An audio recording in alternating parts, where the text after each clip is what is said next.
At the beginning of the pandemic, there was a worry the shortage and cost of ventilators could mean that many less well-off nations might neither get them nor afford them. This is how I set out about trying to solve the problem. Experimenting with my domestic vacuum cleaner, I found it could rapidly reduce the volume of a stiff plastic container. Then, thinking in reverse, I wondered if I might similarly change the volume of the human chest. I planned to make a box for a person to lie in. I bought a sheet of plywood and a more powerful vacuum cleaner and turned my kitchen area into a workshop.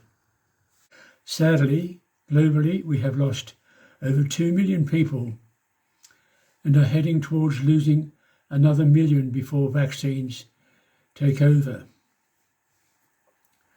I believe for something simple as a box and a vacuum source, made from off-the-shelf components, this dreadful outlook might be bettered.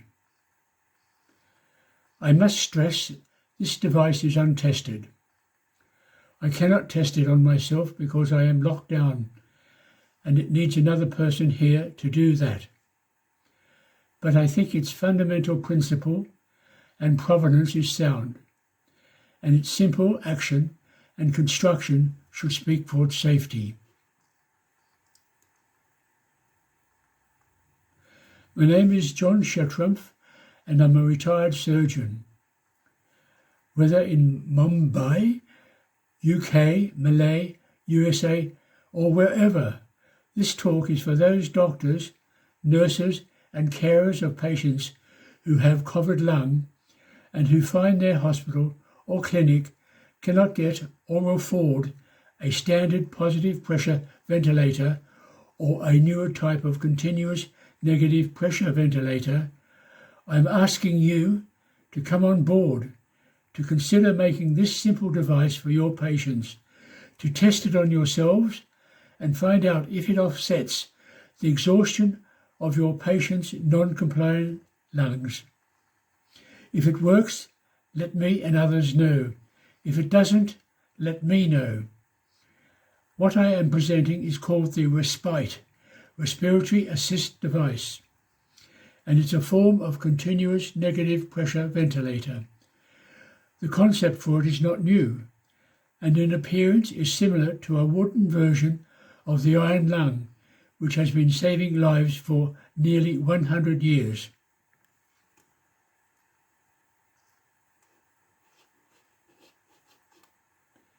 It differs from the iron lung, which is heavy, cumbersome, and limits access to the patient, where, with Respite, they can be released or freed from it in seconds. It should be of remarkably low cost to make, possibly less than that of a fancy meal, about £100. It is of very low weight, fits on a standard hospital bed, and requires no special skills to set it up or operate it.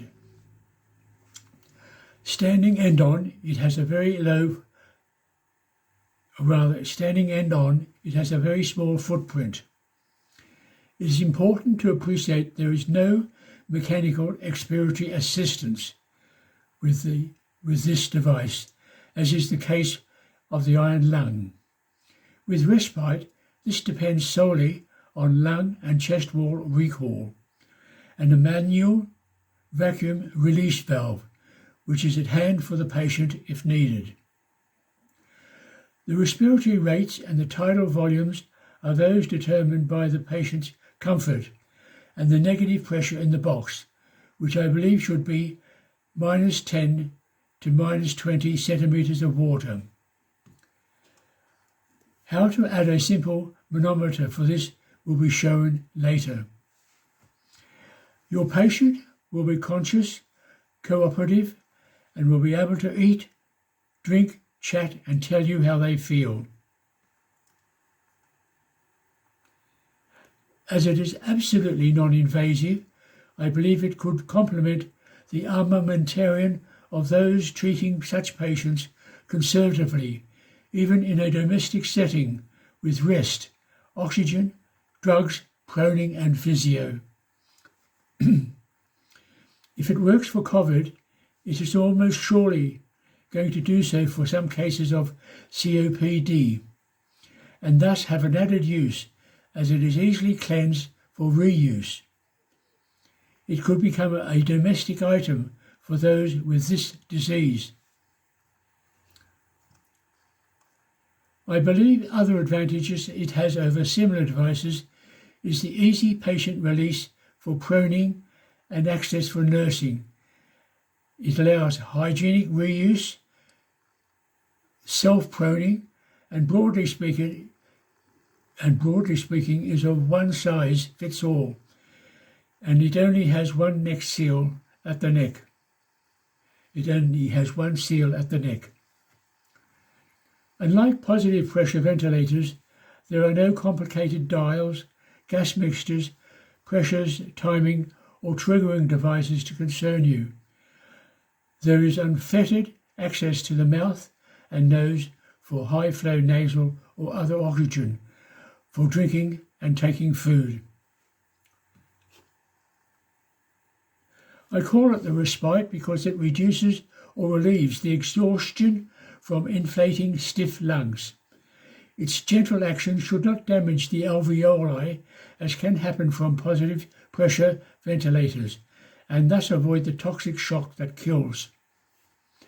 Importantly too, the continuous negative pressure may recruit collapsed or damaged alveoli. I shall now show it in action on a mannequin, later briefly discuss negative pressure ventilation and some cautions, and finally show some detail on making it.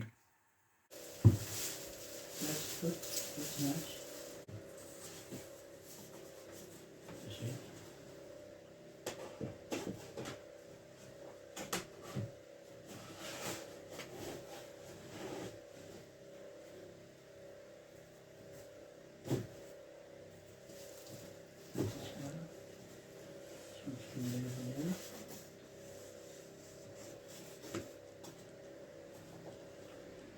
Is that comfortable?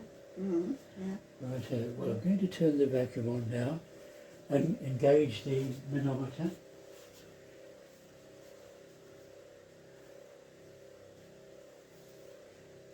And we won't. Don't you need I'm just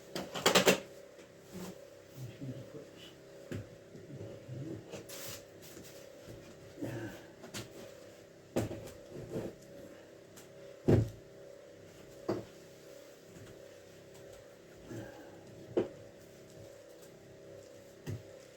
Alright, engaging the manometer, a little homemade pressure monitoring mechanism, which is there. Going to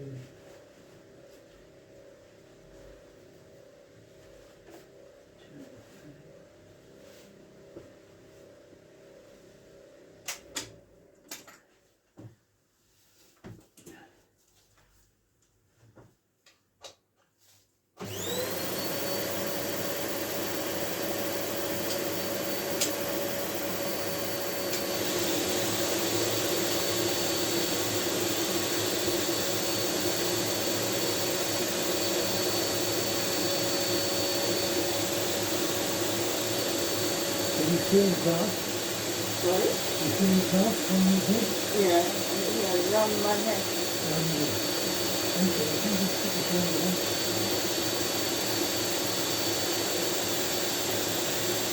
Can you do the other section?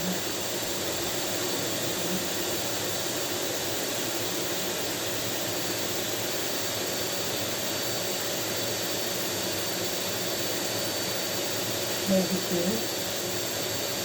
Okay. Can you take some deep breaths? Can you breathe in? Does it seem easier or very different?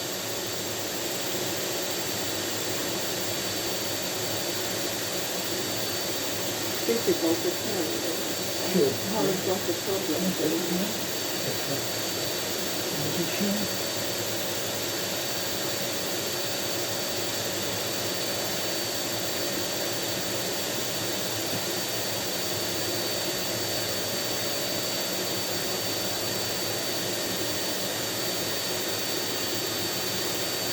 this now? Around the neck? What, less? It's still here. Around the sternum. Around the leg? Sternum. Sternum. The sternum? Yeah. Up here? Here.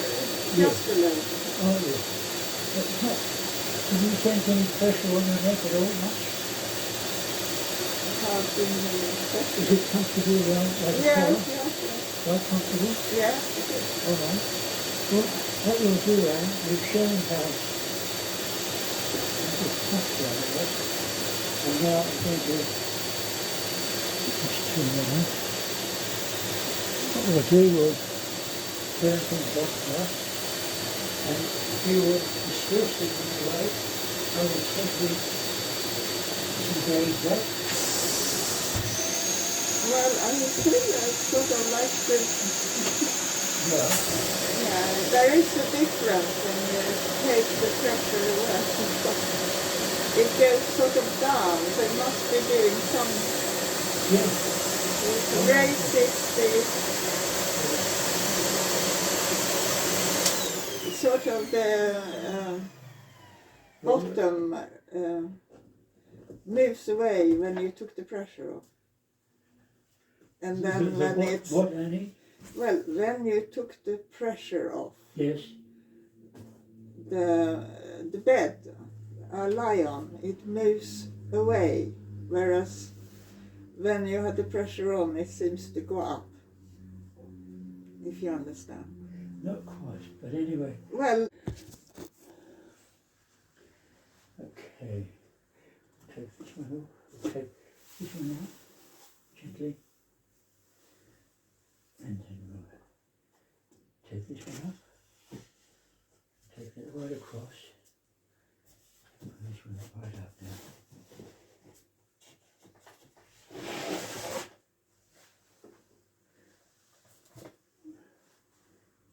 Over and out. Okay, Annie. Thank you for your effort.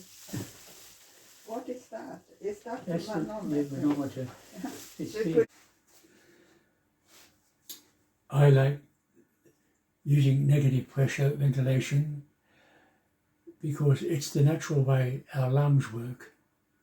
It results in gentle external distraction of the whole of the lung parenchyma.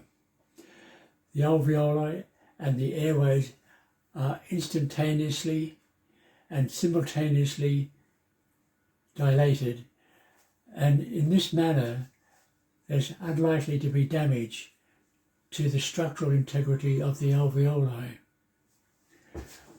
This demonstrates pretty much the bellows are the diaphragm, and the condoms, blue condoms, are the lungs. The blood vessel,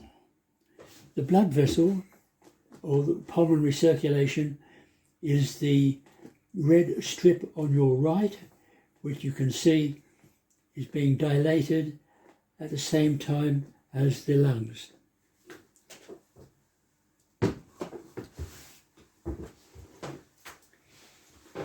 Importantly, this does not result in the high focal intrabronchial pressures that positive pressure ventilators can cause and result in dislodging upper airway viruses and exudates and sending them distally.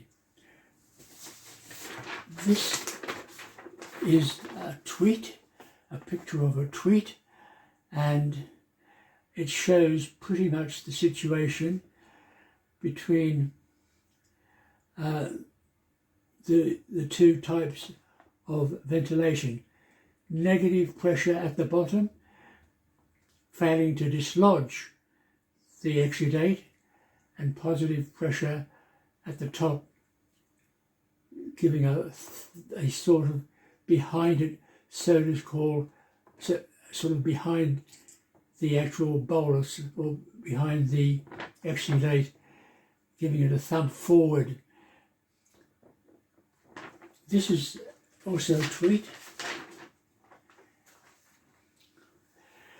trigger asynchrony in positive pressure ventilation can result in dangerous pressure summations, which, however brief, can cause structural damage to the delicate alveoli and their surface tension surfactant interplay, and at the same time reverses natural pulmonary circulation. Evidence is robust that obese patients fare badly from positive pressure ventilation, and I think the reason I've just given is the cause. The model also shows this quite explicitly. If we ventilate with the bellows, the lungs are dilated as they would be with the diaphragm, and the blood vessel on your right is dilated. This is natural. If I blow from above,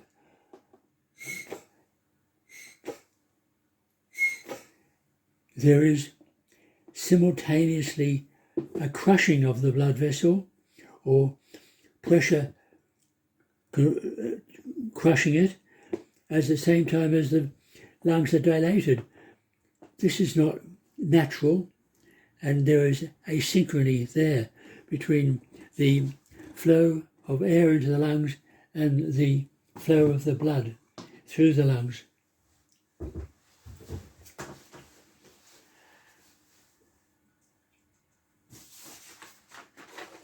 The picture here shows fairly clearly, and is available as a tweet.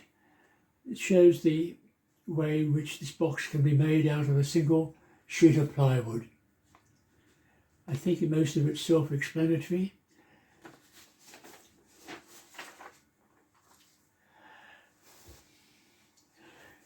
The seal at the neck, the mechanism of that being of that working is shown there. This, as a tweet, explains how when this is placed around the neck, the balls in it compact and drift into the space between the box and the neck and cause it to become an efficient seal.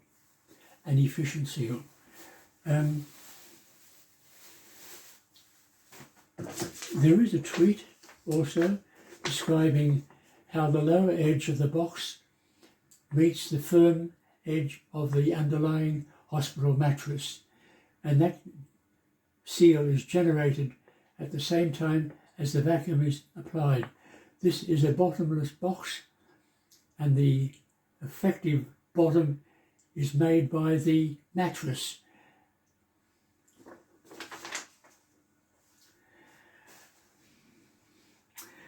There are some areas of concern. I have used 2 vacuum cleaners, the sum total of 2,000 watts, one some 12 or 1300, the other 600, so 2,000 watts of vacuum cleaner strength, and I think it's going to need quite a bit more, so I say that in advance, but I can't really determine what is right at this stage. The box itself, as the strength of the vacuum goes up, the box itself may need to be made from a slightly thicker plywood, but this is really a suck it and see situation. Proning, I think, is easy with this device because the patient can be released easily. It's only disconnecting the manometer, the suction, and lifting the box off the patient, and the patient can do either prone themselves or be assisted to go in it, but most patients should be able to turn themselves on the hospital mattress. Another important thing, I think, the ambient temperature of the room will be reflected inside the box. So temperature and moisture will be reflected inside the box, so they should be watched. And I think I'll be able to update things that I think of as we go along from my Twitter site. And I wish you great success if you undertake to make this device and test it. Test it on yourselves. Perhaps find patients with COPD who are understanding and willing, and then test it on, if you're happy with that, test it on patients with lung problems. But do it in a stepwise fashion, and I think all should be safe. Well, I wish you the best. Thank you.